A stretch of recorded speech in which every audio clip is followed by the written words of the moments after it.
Si nous croyons en la personne et en l'œuvre du Seigneur Jésus-Christ, comme la Bible l'enseigne, nous sommes sauvés. Mais quand nous mettons notre confiance en Jésus-Christ, le Saint-Esprit agit dans nos cœurs et nos esprits et nous convainc alors que la Bible est vraie et digne de foi. De Timothée 3, 16, 17. Si nous avons des doutes au sujet de l'inhérence des Écritures, le meilleur moyen de les surmonter est de demander à Dieu de nous donner l'assurance. Sa parole est digne de confiance.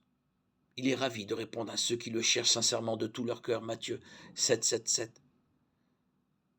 Nous ne sommes pas sauvés par la foi en l'inspiration ou en l'inhérence de la Bible, mais par la foi en le Seigneur Jésus-Christ, comme notre sauveur du péché.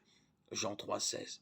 En même temps, nous ne connaissons Jésus et ne découvrons sa mort et sa résurrection pour nous que par la Bible. Nous ne sommes pas obligés de croire tout ce que dit la Bible pour être sauvés, mais nous devons croire en Jésus-Christ qui nous a révélé par la Bible qui il était. Il est clair que nous devons croire que la Bible est la parole inhérente de Dieu et que tout ce qu'elle enseigne est vrai, mais cela vient parfois après le salut.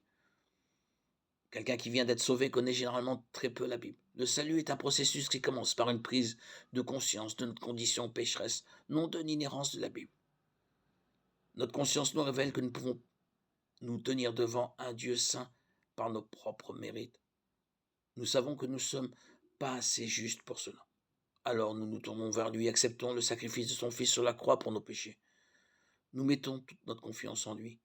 Dès lors, nous avons une nouvelle nature pure de tout péché. Le Saint-Esprit de Dieu habite dans nos cœurs et nous scelle pour l'éternité. Alors nous avançons en apprenant chaque jour à aimer Dieu et à lui obéir de plus en plus.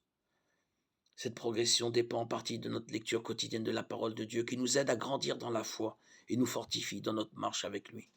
Seule la Bible a le pouvoir d'accomplir ce miracle dans nos vies.